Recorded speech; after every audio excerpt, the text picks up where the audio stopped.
Hello, हाय, नमस्कार. आज आपण परत भेटतोय शशांक सरांना आणि आज आपण जाणून घेऊयात रिलेशनशिप बाबतीत. Hello sir. Hello. Yes sir. So सगळ्यात पहिला प्रश्न की एक हेल्दी रिलेशनशिप तुमच्यानुसार काय? हेल्दी रिलेशनशिप मीन्स लाईक ज्या रिलेशनशिपमध्ये कम्युनिकेशन आहे, व्यवस्थित अंडरस्टँडिंग आहे, रिस्पेक्ट आहे, केअर आहे, लव्ह आहे, हे सगळ्या गोष्टी जेव्हा आपण बघतो त्या रिलेशनशिपमध्ये, तर आपण त्याला बोलू शकतो की हेल्दी रिलेशनशिप. म्हणजे जसं की एक छोटासा प्रॉब्लेम जरी झाला तर ते कसं ते सॉर्ट करतात, त्यांची अंडरस्टँडिंग, त्यांचं कम्युनिकेशन स्किल्स वापरून, तर त्याला आपण हेल्दी रिलेशनशिप असं म्हणू शकतो. सर, ओव्हर कम्युनिकेशन एक खूप मोठा हे असतो, तर मग तो किती अफेक्ट करतो रिलेशनशिपला? ओव्हर कम्युनिकेशन, हो, म्हणजे आजकाल आपण बघतो की लाईक खूप जास्त कम्युनिकेशन होत आहे, खूप जास्त इंटरॅक्शन होते त्या कपल्समध्ये. अँड जेव्हा ते छोट्या छोट्या गोष्टी जेव्हा आपण शेअर करतो, मग काय होतं की ते हेल्दी कुठेतरी ते कम्युनिकेशन होत नाही. जस्ट कुठल्या तरी नॉर्मल गोष्टींवरती डिस्कशन होतं आणि मग छोट्या छोट्या गोष्टींबद्दल ना ते क्लॅशेस होतात. मग त्या क्लॅशेसमुळे एक दुसऱ्यांबद्दल एक हेट्रेट निर्माण होतो. त्यामुळे म्हणजे कम्युनिकेशन असणं गरजेचं आहे, पण ते ओव्हर कम्युनिकेशन जेव्हा होतं तेव्हा मग ते इम्पॉर्टंट डिस्कशन होत नाही, तर नको त्या गोष्टींबद्दल जास्त डिस्कशन होतं. Okay. So sir, unhealthy relationship म्हणजे काय? अनहेल्दी रिलेशनशिपमध्ये आपण असं बघतो की लाईक ज्यात रिस्पेक्ट नाही आहे, किंवा ट्रान्सपरन्सी नाही आहे, किंवा ते केअर नाही आहे, ते लव्ह कुठेतरी कमी होतं.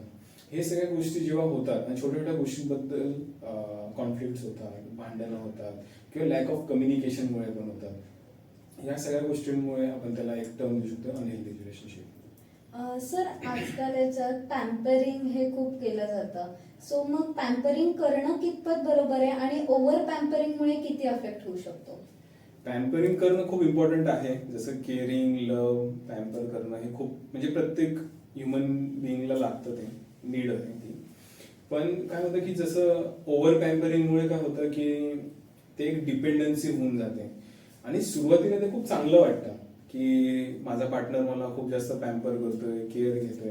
पण एक सर्टन लिमिट पर्यंत ते ओके वाटतं. त्यानंतर कुठेतरी त्या पर्सनला सफोकेटेड फील होतं की मग त्यांना ते इंडिव्हिज्युअल असं ऍज अ पर्सन त्यांना ते फीलच होत नाही. म्हणजे त्यांची ती प्रायव्हसी, त्यांचा फ्रीडम असेल, या सगळ्या गोष्टी कुठेतरी ते मिस करतात आणि त्यामुळे मग कॉन्फ्लिक्ट होतात. आणि त्यांना एक अशी पण भीती असते की तो जर एवढा मला पॅम्पर करतोय, केअर करतोय, तर त्याचे पण एक्सपेक्टेशन्स असतील की त्यांनी मला पॅम्पर करावं, केअर घ्यावी. आणि हे जेव्हा होत नाही, मग त्याच्यामुळे मग कॉन्फ्लिक्ट पण होतात, मिसअंडरस्टँडिंग होते. सर, तुम्ही जसं म्हणलात की एक अटॅचमेंट आणि डिपेंडन्सी निर्माण होते.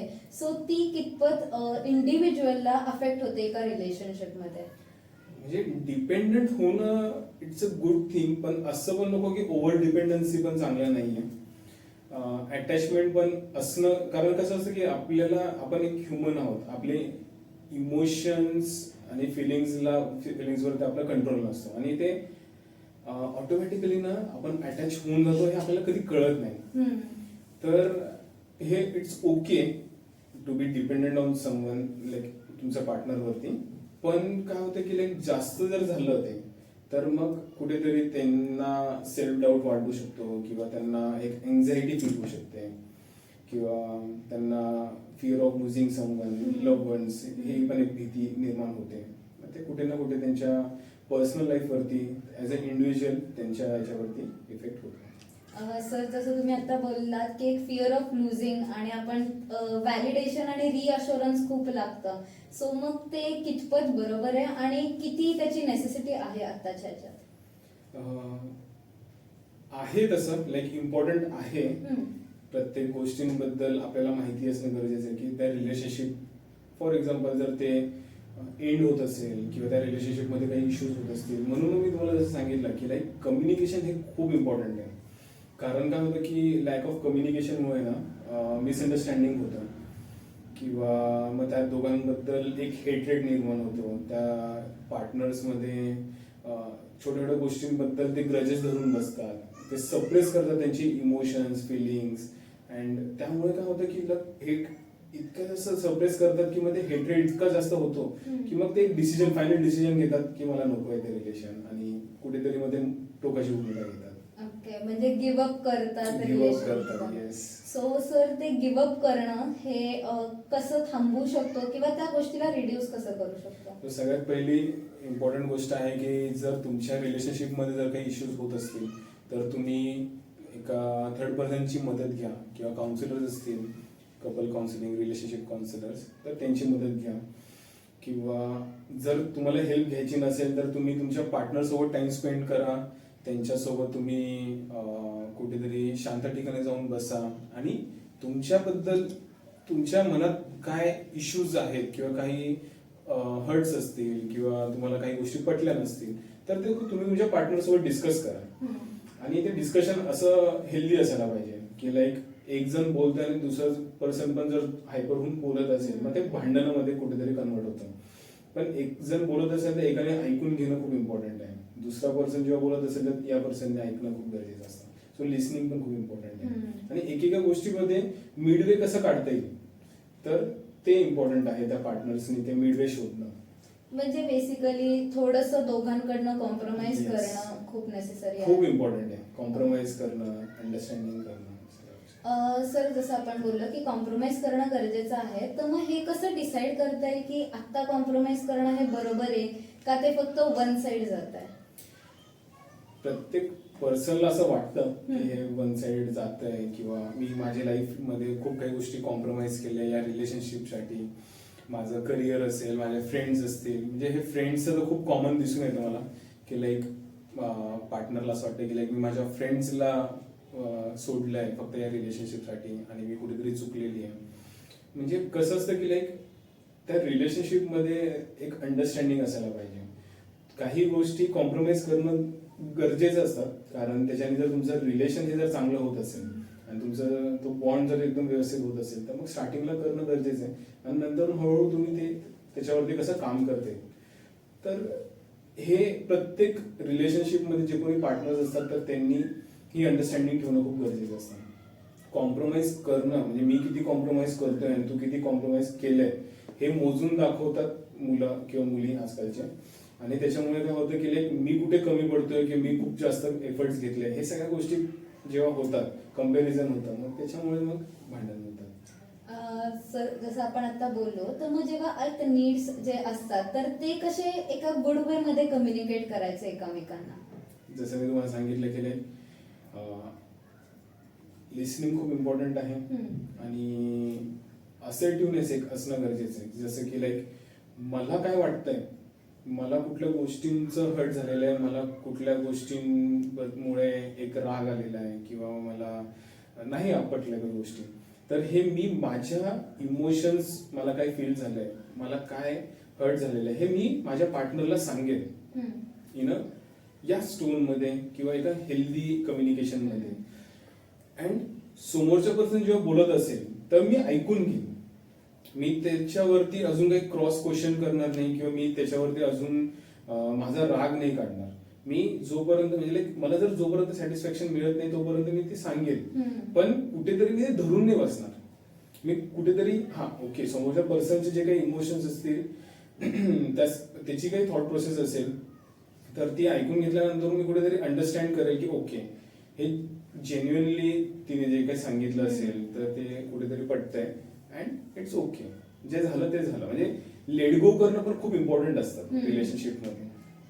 सर आताच्या ह्याच्यात आपण बघतो की लोक स्पेस घेतात, लाईक टाइम घेतात जिथे की ते सगळं शट ऑफ करतात आणि मग परत रिस्टार्ट करायचं बघतात. सो ते कितपत गुड आहे किंवा एक इफेक्टिव्ह वे आहे? सो कुठेतरी मला असं वाटतं की लाईक टाइम घेणं पण इम्पॉर्टंट आहे. काही म्हणजे असे सिच्युएशन्स असतात की ज्यात त्या पर्सनला कुठेतरी एक वेळ हवा असतो. त्याच्या लाईफचे काही डिसिजन्स असतील, करिअर रिलेटेड असेल, फॅमिली बद्दल असेल किंवा त्याच्या पर्सनल लाईफमध्ये काहीतरी इश्यूज चालले असतील म्हणून तो जर वेळ घेत असेल तर इट्स ओके. पण तो वेळ एक सर्टन लिमिट पर्यंत असायला पाहिजे, टाइम पर्यंत असायला पाहिजे. सेकंड थिंग त्या टाइम मध्ये तो खरंच त्या रिलेशनवरती किंवा स्वतःवरती काम करतोय का ते बघणं गरजेचं आहे. अँड त्याच्यानंतरून असं आहे की लाईक वेळ घेतल्यानंतरून तुम्ही त्या रिलेशन मध्ये जर येत असाल तर मग त्या रिलेशनशिपसाठी तुम्ही काय एफर्ट्स घ्या याचा विचार करणं खूप गरजेचं असतं. तर वेळ जर घेतला असेल तर मग या गोष्टींसाठी वेळ घेणं खूप गरजेचं आहे. त्याच्या पर्सनल लाईफसाठी, समोरच्या पर्सनच्या पर्सनल लाईफसाठी, करिअरसाठी, रिलेशनशिपसाठी, या सगळ्या गोष्टींसाठी. सर या सगळ्या गोष्टी बघता आता जो मेन पॉइंट येतो की गिव्हअप खूप इझिली करतात आणि असं म्हणतात की लाईक गिव्हअप केले तर मग समोरचा बोलतो की तू माझ्या बाबतीत विचारच नाही केला किंवा तू तुझ्या साईडनीच विचार केला. सो मग यावरती आपण काय करू शकतो? हे खूप कॉमन दिसतात आजकाल रिलेशनशिपमध्ये की गिव्हअप करणं, ब्रेकअप होणं. कारण काय होतं की ना, पेशन्स लेवल कुठेतरी कमी व्हायला लागलाय आणि कुठेतरी कंपॅरिझन खूप जास्त होतंय. सोशल मीडियाचा पण इम्पॅक्ट कुठेतरी निगेटिव्हली होतोय. अजून गिव्हअप करतात मुलं किंवा मुली, तर त्याच्या मागचं एक रिझन आहे की लाईक ते खूप सारे ना ग्रजेस धरून ठेवतात. ते खूप सगळ्या गोष्टी ना सप्रेस करतात, त्यांची इमोशन्स, त्यांचे हर्ट.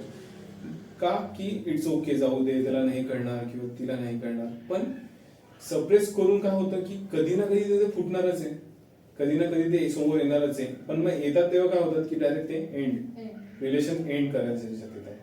मग माझे एकच रिक्वेस्ट असते मुलांना किंवा मुलींना की तुम्ही जेव्हा काही रिलेशनशिप बद्दल तुम्ही जेव्हा एफर्ट्स घेताय किंवा त्या रिलेशनवरती काम करताय किंवा समोरच्या पर्सनच्या काही गोष्टी तुम्हाला पटत नसेल तर तुम्ही एका चांगल्या वे मध्ये बोलणं गरजेचं आहे, कम्युनिकेट करणं गरजेचं आहे आणि त्या गोष्टींवरती काही सोल्युशन फाइंड आउट करणं गरजेचं असतं.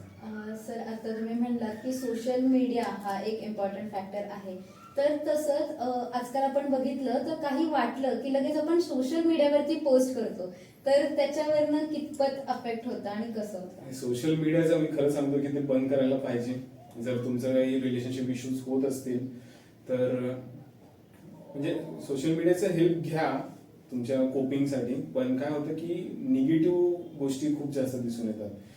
हर्ट झालेलं असेल, ब्रेकअप झालेलं असेल तर मग त्याच रिलेटेड रील्स येतात आणि मग त्याच्यामुळे काय होतं की तेच इमोशन्स, तेच ट्रिगर, तेच हर्ट्स अजून अजून येतात आणि त्याच्यामुळे कुठेतरी तुम्ही ऍज अ पर्सन तुम्ही ते गिव्हअप करून टाकतात की लाईक त्या गोष्टींपासून लांब चालले जातात.